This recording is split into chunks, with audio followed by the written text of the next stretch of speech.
أنا العبد الذي كسب الذنوب وصدته الأماني أن يتوب. أنا العبد الذي أضحى حزينا على زلاته قلقا كئيبا. أنا العبد الذي كسب الذنوب وصدته الأماني أن يتوب. أنا العبد الذي Allah deydi ki bu ayette fi bid'i sinin lillahil emru min qablu ve min ba'du ve yevme izin yefrahul mu'minun. Yani Sure Rum'da tilg'ilgan ayet buni biz faqat shahidlab olamiz. Lillahil emru min qablu ve min ba'du. İş ilgiri ve keyin Allah'ның deydi. Barliq ish ilgirimi keyinmi Allah'ның. Am bu yerda o'ylab boqaylik. İş davomliq Allah'ның qo'lida degan gapni chiqadida yuqoridagi oyatda bu oyatda. Yana endi unda qo'sa tuvandagi oyatni qaysi shaklda tafsir qilamiz? Ha? Tuvandagi oyatni qaysi shakl? Yawma la tamliku nafsun li nafsin shay'a wal amru yawma izin lillah. Buni qanday tafsir qilamiz endi? Yani o kunda hiçbir nefes, hiçbir can, yani bir başka bir can üçün hiçbir narsaga ega emas. İş o kunda, o vaqtda Allah'ningdir, ha? Degan bu oyatni qanday tafsir qilamiz? Ha, ish endi hozir Allohning. Yuqoridagi oyatda bo'lsa, ish burunmi, kiyimmi Allohning dedi. Yana bir oyatda summa ruddu ilallohi mawlahumul haq ala lahul hukmu wa huwa asra'ul hasibin. Ha. Andikin ular, ha, yani bandalar haq hukm qiluvchisi bo'lgan egasi Allohning dargohiga qaytarildi. Bu yer qaytarildi. Qiyomat kuni hukm qilish yolg'iz Allohga xosdir. Allah en tez hesap alğışıdır. Ala lahul hukmu. Ay kıyamet günü hüküm qilish Allah xosdir diye. Yana bir oyatda bo'lsa va huvallohu la ilaha illa huwa lahul hamdu fil ula vel ahira ve lahul hukmu ve ilayhi turcaun. Ha? Onundan başqa hiçbir ilah yoktur bu oyatda.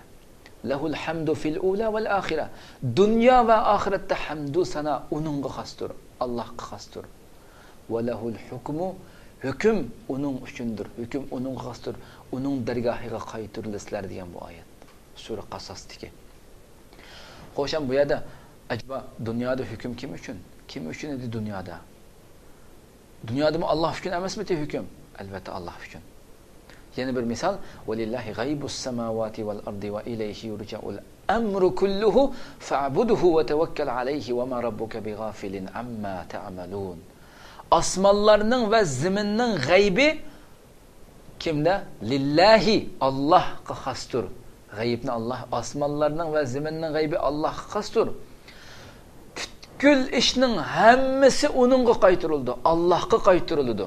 Uningga ibodat qilgin, uningga tavakkul qilgin. Robbing sizlar qilayotgan, ha? Sizlar qilayotgan ishdan bexabar emas degan bu oyat buni deydi. Yana Allah subhanahu wa ta'ala siratillahillazi lahu ma fis samawati wa ma fil ard ala ila Allahi tasirul umur. Ha? Ala ila Allahi shahid bu yerda bilib qo'yinglarki butkul ishlar Allohga qaytidi deydi. Qaytidigan joyi Allohningki. Bu yerdan o'ylashimiz mumkin, acaba bugun kimning qo'lida edi? U yerda oxiratda hamma ish uning qaysa, yuqoridagi oyatlarda masalan burunmi, kiyimmi, hammasi Allah ishning hammasi Allohning qo'lida degandek. Buni qanday tushunmaymiz deganda, ulamolar bu yerda go'zal bir to'xtalganda bu oyatlarda.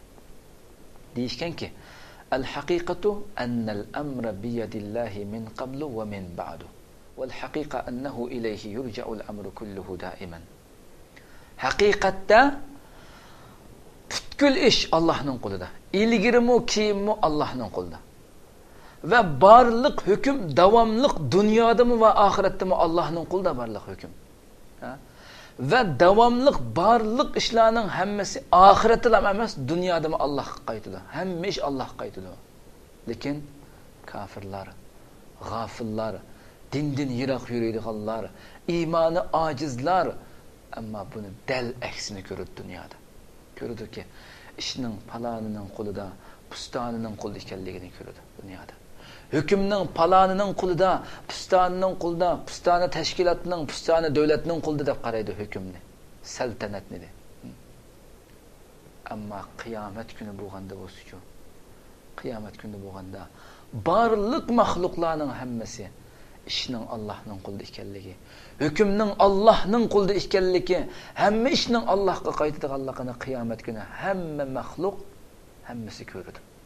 Shuning uchun haqiqiy erkaklik, haqiqiy no'chilik bu narsani vaqti kelishdan burun, hasrat nadomat kelishdan burun munosib vaqtida bu dunyoda kimning qo'lida ekanligini ko'rish. Shu dunyoda bilan bu aqidaga kelib yashash, hamma ishning Allohning qo'lida ekanligini bilib yashash bu haqiqiy erkaklik. Chunki u oqibatda u yer kelgan vaqtida eng ashaddiy kafir, eng ashaddiy dinsiz chog'ida hammasi butkul ishning Allohning qo'lida, hukmning Allohning qo'lida, barliq ishning Allohga aytganligini hamma mahluq eng ashaddiy kafirni ko'radi, eng ashaddiy kafirni shu vaqtida biladi. Lekin ular dunyoda bo'lsa, Allohni ko'rishaolmagan.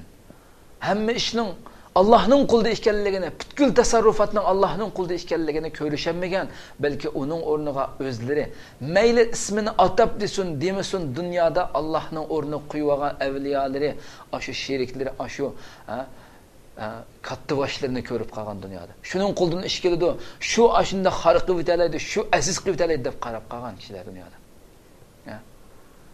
Nurg'unlagan dunyodagi nurg'un tashkilotlarni ashu ish qilib o'tadi, mush hayotdagi kuch ashu deb qarab qolgan. Ular ana shu e'tiqodi bilan, shu qarashlari bilan uning oldida sajdaga tushib ibodat qilmagan bo'lsa-mu, shu fikri bilan ularga ibodat qilishgan dunyoda. Allohni qo'yib ibodat qilishgan. Shuni ashininga qodir deb qarashgan. Shuni ashini qilib o'tadi, uni birisi isini xarq qilib o'tadi, endi birisi ishni bitirib o'tadi, birisi mana osmonni ya qilib, yana osmonga o'tadi deganda bu e'tiqod bilan yashagan. Bu e'tiqodi bilan ularga ibodat qilib yashagan dunyoda. Qiyomat kuni bo'lsa, haqiqatni hammasi ko'radi. Shuning uchun bu yerda masala faqat va faqat vaqt masalasi qarindoshlar. Vaqt masalasi.